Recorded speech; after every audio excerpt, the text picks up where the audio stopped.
கர்த்தருடைய பரிசுத்த நாமத்திற்கு மகிமை உண்டாவதாக. கிரேஸ் டிவியின் முன்பதாக அமர்ந்திருக்கிற ஒவ்வொருவரையும் இயேசு கிறிஸ்துவின் நாமத்தினாலே வாழ்த்தி உங்களை வரவேற்கிறோம். இந்த நாளிலும் கூட நாம் தெரிந்து கொள்ள வேண்டிய வசனங்கள் ஏசாயா தீர்க்கதரிசியின் புத்தகம் 5ஆம் அதிகாரம். ஏசாயா 5ஆம் அதிகாரத்தில் ஏசாயா தீர்க்கதரிசி ஒரு பாடல், தன்னுடைய நேசருக்காக ஒரு பாட்டை பாடுவேன்னு சொல்லி ஆரம்பிக்கிறார்.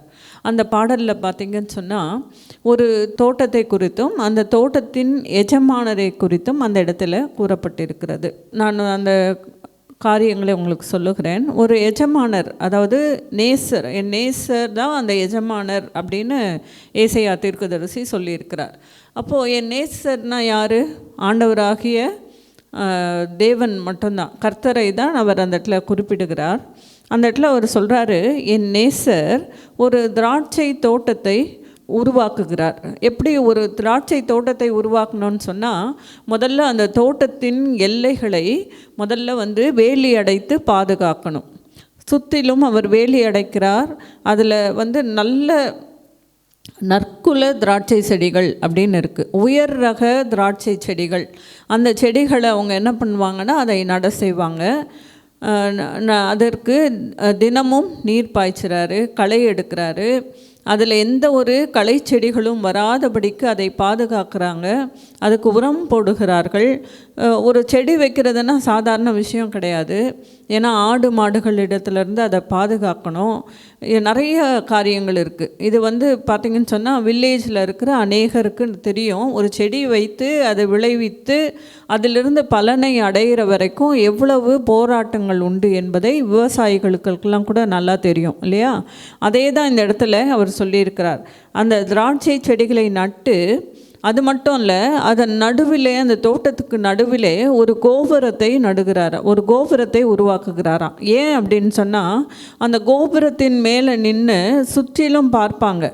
ஏதாச்சும் தூரத்தில் ஆடுகள் ஏதாவது வருதா, அப்போது அதை விரட்டுறதுக்கு வசதியாக இருக்கும். ஒருவேளை நிறைய பழங்கள் இருக்கும் பொழுது திருடர்கள் பக்கத்து தோட்டத்தில் இருக்கிறவங்க அதை பறிச்சுக்குவாங்க. அது மாதிரி நிறைய பிரச்சனைகள் இருக்குது இல்லையா? அதை கண்காணிப்பதற்காக நடுவில் ஒரு கோபுரத்தை கட்டி அதன் பக்கத்தில் ஒரு ஆலையையும் உருவாக்குகிறாராம். இது இதில் படிக்கும்போது எனக்கு நான் ஒரு காரியங்களை பார்த்துருக்கிறேன். அதாவது என்னோடய திருமணமாகி கொஞ்சம் சில நாட்களுக்கு பிறகு நாங்கள் ஒரு கிராமத்தில் போய் நாங்கள் குடியிருந்தோம். அந்த கிராமத்தில் இருக்கும் பொழுது பார்த்திங்கன்னு சொன்னால் அந்த இடத்துல ரொம்ப தண்ணி பஞ்சம். அதனால் நாங்கள் என்ன பண்ணுவோன்னா, வாரத்துக்கு ஒரு நாள் நாங்கள் துணியெல்லாம் எடுத்துகிட்டு துவைக்கிறதுக்காக ஒரு தோட்டத்துக்கு நாங்கள் போவோம். அந்த தோட்டத்துக்கு நாங்கள் போகும்பொழுது எல்லாம் ஒரு 4-5 பெண்கள், அதற்கு பார்த்திங்கன்னா ஆண்கள் யாரும் வரமாட்டாங்க. நாங்கள் பெண்களாக சேர்ந்து பக்கத்து வீட்டில் இருக்கவங்க எல்லாம் தெரிஞ்சவர்களோட தோட்டத்துக்கு நாங்கள் போவோம். அங்கே பார்த்திங்கன்னா பம்ப் செட் போட்டிருப்பாங்க. அந்த பம்ப் செட்டில் போய் நாங்கள் உட்காந்து துணியெல்லாம் துவைச்சிட்டு வருவோம். அப்படி போகிற வழியில் அநேக கரும்பு தோட்டங்கள் அங்கே உண்டு. அப்போ அங்கே என்ன பண்ணுவாங்கன்னா, அந்த கரும்பு தோட்டத்தில் குத்தகைக்கு எடுத்துருவாங்க. மொத்தமாக ஒரு ஆலை, அந்த வெல்லம் தயாரிக்கிறாங்க இல்லைங்களா, அவங்க என்ன பண்ணுவாங்கன்னா அதை மொத்தமாக குத்தகைக்கு எடுத்துட்டு அதே இடத்துல கரும்பை வெட்டி அந்த தோட்டத்துலேயே அதை காய்ச்சுவாங்க. அந்த சாறு எடுத்து அங்கேயே வெல்லத்தை ரெடி பண்ணுவாங்க. நம்ம போயிட்டு ஏதாவது ஒரு பாத்திரத்தை எடுத்துகிட்டு போயிட்டு, எங்களுக்கு அந்த வெள்ளை பால்னு சொல்லுவாங்க, அதை கரும்பு பால்னு சொல்லுவாங்க, அதை கொடுங்கன்னு சொன்னால் கொடுப்பாங்க. நம்ம ஆனால் அளவுக்கு மீறி அதை குடிக்கக்கூடாது, அளவாக தான் குடிக்கணும். ரொம்ப நல்லாயிருக்கும், ரொம்ப இனிப்பாக இருக்கும். அதே போல் தான் இந்த இடத்துல பார்த்திங்கன்னா அந்த நேசர், அதாவது அந்த தோட்டம் வைத்திருக்கிற அந்த எஜமானர் என்ன பண்ணுறாரு, அதே இடத்துல திராட்சை பழங்கள் பழுத்ததுன்னா அது அங்கேயே ஒரு அந்த ரசம், திராட்சை ரசம் தயாரிப்பதற்கு, இப்போ நம்ம வைன் சொல்கிறோம் இல்லையா, அதை தயாரிப்பதற்கு ஏற்ற அந்த ஆலையையும் அங்கே உண்டு பண்ணுகிறார். எவ்வளோ ஒரு நம்பிக்கை இல்லை, நம்ம வச்சிருக்கிற செடி பலன் கொடுக்கும் என்கிற ஒரு நம்பிக்கையோட அந்த இடத்துல அவர் என்ன பண்ணுறாரு, ஒரு கோபுரத்தை கட்டுறார். அதிலே ஒரு ஆலை, அந்த வைன் தயாரிக்கக்கூடிய ஒரு ஃபேக்ட்ரியும் அந்த இடத்துல கட்டி அந்த திராட்சை பழங்களுக்காக வெகு நாட்கள் காத்திருந்தார் அப்படின்னு வேதத்தில் இருக்குது. சாதாரணமாக ஒரு திராட்சை செடி நட்டோன்னா கிட்டத்தட்ட ஒரு 3 வருடங்கள் வரைக்கும் அது காத்திருக்கணுமா. அது நல்ல பழங்களை தருவதற்கு 3 வருடங்கள் கிட்ட அது காத்திருக்கணுமா. ஆக இந்த இடத்துல அந்த எஜமானர் பல நாட்கள் அதை காத்திருக்கிறார். அந்த அந்த நாட்கள் வரைக்கும் அதுக்கு நிறைய வேலைங்க இருக்குது இல்லையா. களை பிடுங்கணும், கவாத்து செய்யணும்னு சொல்லுவாங்க. அதிகமாக கிளைகள் போச்சுன்னா பழங்கள் நிறைய தராது. அதனால் அதுக்கேற்றவாறு அதை கட் பண்ணி எடுக்கணும். இப்படி நிறைய அவர் அதற்காக உழைக்கிறார். உழைத்து காத்து கொண்டே இருக்கிறாரு. கடைசியில் என்ன ஆச்சு அப்படின்னா, அந்த பூக்கள்லாம் பூக்குது. அவருக்கு எவ்வளோ சந்தோஷமாக இருக்கும். திராட்சை பழத்தில் அந்த கொடியிலேருந்து பூக்கள் பூத்து காய்கள் வரும் பொழுது அவர் ரொம்ப ஆசையோடு அதற்காக காத்திருக்கிறார். நம்ம நல்ல ஒரு திராட்சை ரசத்தை நாம் தயாரிக்கலாம் அப்படின்னு சொல்லி மிகவும் சந்தோஷத்தோடு அவர் காத்து கொண்டிருக்கிறார். கடைசியில் என்ன ஆகுது அப்படின்னு பார்த்தீங்கன்னு சொன்னால், அந்த பழங்கள் எல்லாம் கசப்பாக இருந்தது என்று வேதத்தில் போட்டிருக்கிறது. 5ஆம் அதிகாரம் 4ஆம் வசனத்தில் சொல்லியிருக்குது, நான் என் திராட்சை தோட்டத்திற்காக செய்யாத எந்த வேலையும் அதற்கு இனி செய்யலாம்.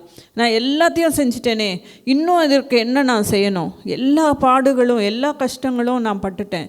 இதை பாதுகாத்தேன், விலங்குகளிடத்துலேருந்து பாதுகாத்திருக்கேன். பக்கத்து தோட்டத்துக்காரன் வந்து பறிச்சிட்டு போயிடுவான்னு சொல்லி அதற்காக இரவும் பகலும் தூங்காமல் நான் காத்திருந்தேனே. ஆனால் அது என்ன கனியை தந்திருக்கிறது? கசப்பான ஒரு கனியை தந்ததாக இந்த இடத்துல போட்டிருக்கிறது. இந்த இடத்துல பார்த்திங்கன்னா, அந்த திராட்சை தோட்டம், அந்த செடிகள்லாம் யாரை குறிக்கிறதுனா இஸ்ரவேலின் வம்சத்தாரை குறிக்கிறது என்று இருக்கிறது. இதில் நாமளும் தான் அடங்குவோம். இயேசு கிறிஸ்துவை அறிந்து கொண்ட எல்லாரும் அந்த இதில் தான் வரும். சரிங்களா? அப்போது அவர் என்ன பண்ணுறாரு? இதற்காக மிகவும் வருத்தப்படுகிறவராய் காணப்படுகிறார். ஆக இப்போ கர்த்தர் நம்மை உண்டாக்கி இருக்கிறார். நம்மிடத்திலிருந்து கனிகளை எதிர்பார்க்கிறார். என்ன கனிகள்? நீங்கள் பார்த்தீங்கன்னு சொன்னால், கலாத்தியர் 5ஆம் அதிகாரத்தில் ஆவியின் கனிகள் என்று இருக்கிறது. ஆவியின் கனிகள் 9. அந்த 9ஐயும் நம்மக்கிட்ட இருந்து எதிர்பார்க்கிறார். அன்பு, சந்தோஷம், சமாதானம், நீடிய பொறுமை, தயவு, நற்குணம், விசுவாசம், சாந்தம், இச்சையடக்கம். இந்த 9 கனிகளையும் கர்த்தர் நம்ம இடத்துலேருந்து எதிர்பார்க்கிறார். நாம் இதை கொடுக்குறோமான்னு பார்த்திங்கன்னா இல்லை. நல்லா பைபிள் படிக்கிறோம், ஜெபம் பண்ணுறோம், எல்லாம் பண்ணுறோம். ஆனால் நிறைய நாட்களில் நம்ம அப்படி நடக்கிறோமான்னு பார்த்திங்கன்னா இல்லை. இதில் நானும் ஒரு ஆள். ஏன்னா பார்த்திங்கன்னா ரொம்ப கோபம் வருது எனக்கு கூட. எங்கள் வீட்டில் நானும் எங்கள் அம்மாவும் தான் இருப்போம். எங்கள் அம்மா எதாவது பண்ணிட்டாங்கன்னா எனக்கு அப்படியே சுர்றன்னு கோபம் வருது. இந்த வசனங்களை தியானிக்கும் பொழுது நான் யோசித்தேன், உங்களுக்கு சொல்வதற்கு முன்னாடி நான் என்னை பண்படுத்தி கொள்ளணும். ஏன்னா இந்த ஆவியின் கனிகளை தான் கர்த்தர் நம்ம எதிர்பார்க்கிறார். மற்றவர்களிடத்துல நம்ம நல்லா தான் இருக்கோம் இல்லைங்களா? வெளியில் வரோம், வெளியில் நம்மக்கிட்ட பழகிறவங்கக்கிட்ட நம்ம ரொம்ப நல்லா சிரித்து பேசுகிறோம். அவங்க தப்பாக பேசுனாங்கன்னா கூட நம்ம அப்படியே சிரிச்சுட்டு அப்படியே போய்ட்றோம்.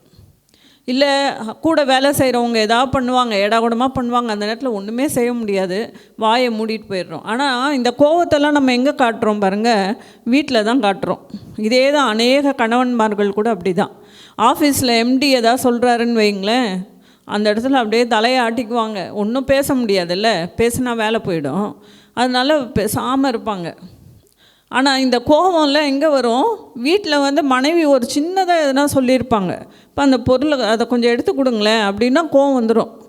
நீ வீட்டில் தானே இருக்க, காலையிலேருந்து உன்னால் செய்ய முடியாதா அப்படின்னு கோவப்படுவோம். எல்லாமே நம்ம வீட்டில் காட்டுறது கிடையாது, நம்முடைய உறவினர்களிடத்தில் காட்டுறோமானா இல்லை அப்படி. ஆனால் தேவன் இதை தான் நம்மக்கிட்டேருந்து எதிர்பார்க்கிறார். அன்பு, சந்தோஷம், சமாதானமே இல்லை. நம்ம வீடுகளில், அநேக வீடுகளில் பார்த்திங்கன்னா சமாதானமே கிடையாது. ஒருத்தர் பேசிக்கிறது கூட கிடையாது நம்ம. ஆனால் இதையெல்லாம் அவர் எதிர்பார்க்கல. ரெண்டாவது, இதை குறித்து அவர் மிகவும் கவலைப்படுகிறவராக இருக்கிறார். நான் என் பிள்ளைங்களுக்கு இதுக்கு மேலே நான் என்ன செய்யணும்? நான் இதை தானே எதிர்பார்க்குறேன், ஆனால் இது எதுவுமே அவங்க கிடைக்கவே இல்லையே அப்படின்னு சொல்லி அவர் மிகவும் வருத்தப்படுகிற தேவனாய் இருக்கிறார். அதனால தான் அவர் சொல்கிறாரு, பேசாமல் நான் என்ன பண்ணுறேன், இந்த வேலி எல்லாத்தையும் பிடுங்கி போட்டுறவா, ஆடுகள் மேயட்டும், நல்லா பக்கத்தில் இருக்கிறவன் அந்த தோட்டத்து வழியாகவே நடந்து போகட்டும், களைகள்லாம் முளைக்கட்டும், நான் இதை கண்டுக்கவே போகிறதில்லைன்னு சொல்லி ஆண்டவர் ரொம்ப வேதனையோடு அந்த ஏசாயா தீர்க்கதரிசியில் அவர் அந்த பாடலில் அது வருது. அவர் அதை எல்லாவற்றையும் சொல்கிறார். தேவன் இப்படியெல்லாம் பேசுகிறார் அப்படின்னு சொல்லி அந்த இடத்துல சொல்லப்பட்டு இருக்கிறது. எரேமியா 2:21 பார்த்தீங்கன்னு சொன்னால், நான் உன்னை முற்றிலும் நற்கனி தரும் உயர்குல திராட்சை செடியாக தானே நாட்டினேன், நீ எனக்கு காட்டு திராட்சை செடியின் ஆகாத கொடிகளாய் மாறி போனது என்னன்னு சொல்லி மிகவும் கவலையோடு அவர் கேட்குறாரு. இதை நம்மளையும் பார்த்து தான் கேட்குறாரு. நான் உன்னை நல்லபடியாக உன் தாயின் கற்பத்தில் இருக்கும்பொழுதே உன்னை தெரிந்தெடுத்தேனே, நான் உனக்கு பேர் வைக்கிறதுக்கு முன்னாடியே நான் உனக்கு பேர் வைத்தனே, ஆனால் நீ ஏன் இப்படி இருக்க?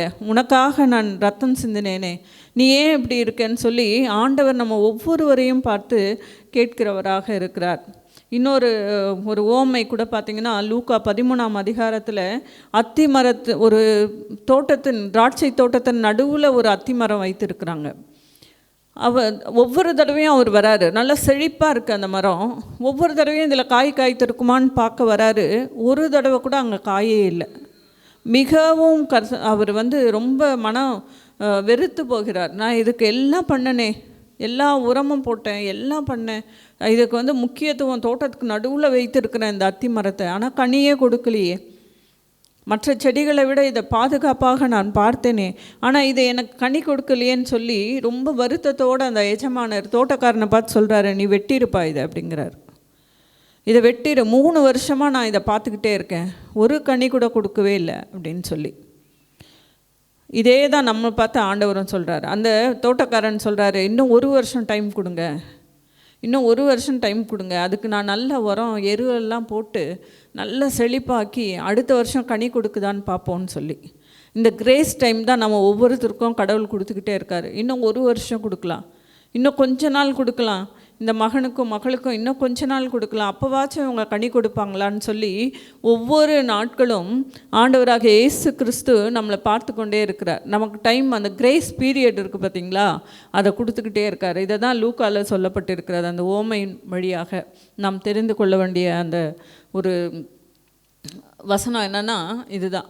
நமக்கு அவர் கொடுத்துருக்கிற அந்த கிரேஸ் டைமுக்குள்ளே நாம் திருந்துக்கிறவர்களாக இருக்கணும், ஆவியின் கனிகளை கொடுக்கிறவர்களாக நாம் இருக்கணும். இதுதான் நம்ம செய்ய வேண்டிய, கர்த்தருக்கு செய்ய வேண்டிய நம்ம நம்மளோட இது. அவர் வேறு எதையும் கேட்கல, நீங்கள் இதை கொடுங்க அதை கொடுங்க இல்லை, நீங்கள் நல்ல கனி கொடுக்குற மரமாக மட்டும் இருங்க போதும்னு சொல்கிறாரு. அன்பு, சந்தோஷம், சமாதானம், பக்கத்து வீட்டுக்காரங்கிட்ட நல்லா பேசுங்க, உங்கள் வீட்டில் இருக்கிறவங்கக்கிட்ட நல்லா இருங்க, சமாதானத்தோடு இருங்க. நிறைய பிரச்சனைகள் வரும்போது பொறுமையாக இருங்க. இச்சை அடக்கம் தேவை. நிறைய பேருக்கு இப்போ இச்சை அடக்கமே இல்லை. மாம்ச இச்சை இங்கே ரொம்ப அதிகமாக இருக்குது. நிறைய நம்ம பேப்பரில், நியூஸ் பேப்பரில் பார்க்குறோம், டிவிகளில் பார்க்குறோம். அநேகர் கண்களின் இச்சை, மாம்ச இச்சையினால் விழுந்து போகிறத நாம் பார்க்குறோம். இதெல்லாம் ஆண்டவராக இயேசு கிறிஸ்துவுக்கு, இவருக்காக நாங்கள் உயிரையே கொடுத்தேனே, இவங்க திருந்துவாங்கன்னு சொல்லி நான் எவ்வளோ பண்ணனே, ஆனாலும் இவங்க திரும்ப திரும்ப அதே இதில் பாவத்தில் விழுந்து கொண்டிருக்கிறார்களேன்னு சொல்லி அவர் மனமுடைந்து போகிறத நம்ம பார்க்குறோம். இந்த எரேமியாவில் கூட பார்த்திங்களா, இது ஏன் இப்படி ஆச்சு, நான் நல்லா தானே இவங்களை வச்சுக்கிட்டு இருந்தேன். இஸ்ரவேல் ஜனங்களை வழி நடத்தின தேவன் ஒவ்வொரு தடவையும் அவர்களுக்கு ரொம்ப பாதுகாப்பாக அவரை வழி நடத்தினார். ஆனால் அவங்க திரும்ப திரும்ப திரும்ப அதே தவறுகளை செய்து கொண்டே வந்தார்கள். நம்ம இதை ஒரு தடவை நம்ம யோசிக்கணும். இதை கண்டிப்பாக நம்ம ஆவியின் கனிகளை கொடுக்கிறவர்களாக மாறணும். ஒரு வேளை இவ்வளோ நாள் நம்ம அப்படி இல்லாமல் இருக்கலாம், இனி இது கடைசி சான்ஸாக இருக்கும். தேவன் நமக்கு ஒவ்வொரு நாட்களையும் கூட்டி கொடுத்து கொண்டே இருக்கிறார். இந்த உவமையில் சொன்னபடி அந்த அத்தி மரத்துக்கு 1 வருஷம் அவன் டைம் கேட்குறார் இல்லையா தோட்டக்காரன், அதே போல் நமக்கும் ஆண்டவராகிய இயேசு கிறிஸ்து நமக்கு ஆயுசு நாட்களை கூட்டி கொடுக்குறார். எதற்கு? இவங்க இப்போவாச்சும் திருந்துவாங்களா, என் பிள்ளைங்க இப்போவாச்சும் என்கிட்ட வருவாங்களா, என்னுடைய பேச்சை அவங்க கேட்பாங்களா, மெல்லியத சத்தத்தோடு நான் அவங்கக்கிட்ட பேசிகிட்டே இருக்கேனே, என்னுடைய சத்தத்தை அவர்கள் கேட்பார்களான்னு சொல்லி அவர் ஒவ்வொரு நாளும் மனம் கலங்கியபடி அவர் நமக்காக காத்து கொண்டு இருக்கிறார். ஒரு விசை கூட நம்ம அவருக்காக நம்ம ஜெபிக்கலாம். நம்ம கனிகள் கொடுக்கிறவர்களாக அவரை மாற்றும்படியாய், இவ்வளோ நாள் நான் எப்படி வேணால் இருந்திருக்கலாம் ஏசப்பா, இந்த தடவை என்னை மாற்றுங்க, நாங்கள் ஆவியின் கனிகளை கொடுக்குற பிள்ளைகளாக மாறணும்னு சொல்லி நம்ம கண்களை மூடி ஒரு விசை நாம் ஜெபிக்கலாம். ஜெபித்து இந்த நிகழ்ச்சியை கூட நம்ம முடிக்கலாம். அன்பின் பரலோக பிதாவே, இந்த நல்ல வேலைக்காக ஸ்தோத்திரிக்கணும் ராஜா. அப்பா, டிவியின் முன்பதாக அமர்ந்திருக்கிற ஒவ்வொருவரையும் உம்முடைய பாதத்தில் நாங்கள் வைக்கிறோம். நீங்கள் காத்துக்கொள்ளுங்க, பலப்படுத்துங்க ராஜா. கர்த்தாவே, கடந்த நாட்கள் முழுவதும் சுவாமி நாங்கள் கர்த்தாவே இச்சை அடக்கம் இல்லாதவர்களாய் கர்த்தாவே அநேக துர்க்காரியங்களை செய்கிறவர்களாக நாங்கள் இருந்தோம் ராஜா. கர்த்தாவே இப்போ நீர் எங்களுக்கு கர்த்தாவே எங்களை பாதுகாத்தது தயவிற்காக உமக்கு நன்றி செலுத்துகிறோம். நாங்கள் கர்த்தாவே உமக்கு கனி கொடுக்கிறவர்களாக எங்களை மாற்றுங்க ராஜா. அப்பா எங்களுடைய பாவங்களை எல்லாம் ஒரு விசை நீங்கள் கழுவி மன்னிங்க ராஜா. அப்பா நாங்கள் கர்த்தாவே நீங்கள் சொல்லியிருக்கிறபடி கர்த்தாவே அன்பு, சாந்தம், இச்சையடக்கம், சந்தோஷம், சமாதானம், நீடிய பொறுமை போன்ற கர்த்தாவே அந்த 9 கனிகளை கொடுக்கிறவர்களாய் அப்பா நீங்கள் எங்களுடைய வாழ்க்கையை நீங்கள் மாற்ற வேண்டுமாய் நாங்கள் ஜெபிக்கிறோம் ராஜா. இதோ இந்த நாளிலும் கூட கர்த்தாவே ஏசப்பா எங்கள் சேனல் முன்பதாக அமர்ந்திருக்கிற ஒவ்வொரு மக்களையும் உடைய பாதத்தில் வைக்கிறோம் ராஜா. அப்பா அநேக கஷ்டங்களின் மத்தியிலும் அப்பா கர்த்தாவே கவலைகளின் மத்தியிலும் ராஜா எனக்கு ஒரு தீர்வு கிடைக்காதா என்று காத்து கொண்டு இருக்கிற மக்களையும் உடைய பாதத்தில் வைக்கிறோம் ராஜா. நீங்கள் ஒவ்வொருவரையும் காத்து கொள்ளுங்க, பலப்படுத்துங்க ராஜா. அப்பா நீர் கர்த்தாவே எங்களுக்காக ரத்தம் சிந்தினீரே, அதற்காக உமக்கு நன்றி செலுத்துகிறோம் ராஜா. அப்பா வியாதியினாலும் கர்த்தாவே கடன் பிரச்சனைகளினாலும் ராஜா கலங்கி தவித்து கொண்டிருக்கிற கர்த்தாவே மக்களை உம்முடைய பாதத்தில் வைக்கணும் ராஜா. அப்பா நீங்கள் பலன் கொடுக்கிற தேவன் ராஜா. அப்பா உம்முடைய ரத்தத்தை கர்த்தாவே எங்களுடைய சுகவீனங்களுக்காக நீர் சிந்தினீரே ராஜா. கர்த்தாவே ஒவ்வொரு மருத்துவமனைகளிலும் கர்த்தாவே இருக்கிற ஒவ்வொரு மக்களையும் உடைய பாதத்தில் வைக்கிறோம். எல்லாருக்கும் சுகத்தை கட்டளையிடுங்க ராஜா. உம்மால் முடியாத காரியம் எதுவுமே இல்லை கர்த்தாவே. அப்பா போதை மருந்துகளாலும் கர்த்தாவே அப்பா சிக்கி தவித்து கொண்டிருக்கிற மக்களை கூட உடைய பாதத்தில் வைக்கிறோம் ராஜா. அதிலிருந்து அவங்க வெளியே வர நீங்கள் உதவி செய்யுங்க ராஜா. இன்னும் கர்த்தாவே இந்த கிரேஸ் டிவியின் ஸ்தாபகரை உடைய பாதத்தில் வைக்கிறோம் ராஜா. அவருடைய தேவைகளை அனைத்தையும் நீங்கள் சந்திக்குங்க கர்த்தாவே. அப்பா சுகவீனங்களை எடுத்து போடுங்க, குடும்பத்தை காத்து கொள்ளுங்க ராஜா. அப்பா பிள்ளைகள் 2 பேரையும் கூட உடைய பாதத்தில் வைக்கிறோம். அப்பா அவங்க கர்த்தாவே இன்னும் ஊழியத்தில் சிறக்க நீங்கள் உதவி செய்ய வேண்டுமா ஜெபிக்கிறோம் கர்த்தாவே. இந்த ஊழியங்களில் கர்த்தாவே இணைந்து செயல்படுகிற ஒவ்வொரு ஊழியக்காரர்களும் உடைய பாதத்தில் வைக்கிறோம். பாடல்கள் பாடுகிறவர்கள் அப்பா மெசேஜ் கொடுக்குற கர்ணான எல்லாரையும் உடைய பாதத்தில் வைக்கிறோம் ராஜா. எல்லாரையும் நீங்கள் கர்த்தாவே ஆசீர்வதிங்க ராஜா. காத்துக்கொள்ளுங்க, பலப்படுத்துங்க ராஜா. அப்பா இன்னும் கர்த்தாவே எங்களுடைய கிரேஸ் டிவியின் மூலமாக நடக்கிற ஒவ்வொரு ஊழியங்களையும் நீங்கள் ஆசீர்வதித்து கொடுங்க கர்த்தாவே. அந்த ஆகஸ்ட் மாதம் 10ஆம் தேதி வரப்போகிற ஆண்டு விழாவை கூட உடைய பாதத்தில் வைக்கிறோம். அப்பா அநேக தேவைகள் எங்களுக்கு உண்டு என்பதை நீர் அறிவீர் சுவாமி. அப்பா அந்த தினத்தில் கூட கர்த்தாவே அநேகரை நீங்கள் கூட்டி வரப்போறதுக்காக உமக்கு நன்றி செலுத்துகிறோம். நல்ல ஒரு ஸ்பீக்கரை நீங்கள் எங்களுக்கு கொடுக்க போகிறதுக்காக உமக்கு நன்றி செலுத்துகிறோம் ராஜா. அதனுடைய எல்லா பண தேவைகளை கர்த்தாவே அப்பா நீங்கள் சந்திக்க போகிறதுக்காக உமக்கு நன்றி செலுத்துகிறோம் ராஜா. அப்பா எங்களுக்கு தேவைகள் அநேகம் உண்டு ராஜா. உமக்கு தெரியும் ராஜா, நாங்கள் சொல்லணுன்ற அவசியமே இல்லை கர்த்தாவே. நீர் அறிவீர் சுவாமி. அற்புதங்களையும் அதிசயங்களையும் செய்த தேவன் ராஜா. அப்பா எங்கள் மத்தியில் நீர் செய்ய போகிறதுக்காக உமக்கு நன்றி செலுத்துகிறோம் அப்பா கர்த்தாவே. இன்னும் கர்த்தாவே எங்களுடைய கிரேஸ் டிவியின் மூலமாக நடக்கிற ஒவ்வொரு ஊழியங்களையும் நீங்கள் ஆசீர்வதிங்க கர்த்தாவே. அந்த ஜேசி ட்ரஸ்ட்டை கூட உடைய பாதத்தில் வைக்கிறோம். அதன் மூலமாக நாங்கள் நடத்த போகிற அப்பா அந்த இரத்த தான முகாமை கூட நீங்கள் ஆசீர்வதிக்க போகிறதுக்காக நமக்கு நன்றி செலுத்துகிறோம். இன்னும் கர்த்தாவே பிஸ்னஸ் மேனுங்களுக்காக நாங்கள் வைக்கிற அந்த கூட்டம், ஆட்டோ ஓட்டுநர்களுக்காக வைக்கிற அந்த ஜப கொடுகையை கூட நீங்கள் ஆசீர்வதிங்க அப்பா. ஆட்டோ ஓட்டுநர்கள் மத்தியில் ஒரு பெரிய அதிசயத்தையும் ஒரு எழுச்சியும் நீங்கள் செய்ய போகிறதுக்காக உமக்கு நன்றி செலுத்துகிறோம். அநேகரை நீங்கள் கூட்டி வந்து கர்த்தாவே உம்முடைய வார்த்தை அநேக இடங்களுக்கு செல்ல நீர் உதவி செய்யப்படுறதுக்காக உமக்கு நன்றி செலுத்துகிறோம். மீதியான எல்லாவற்றையும் உம்முடைய பாதத்தில் வைக்கிறோம். இயேசு கிறிஸ்துவின் நாமத்தில் ஜெபிக்கிறோம் நல்ல பிதாவே, ஆமேன்.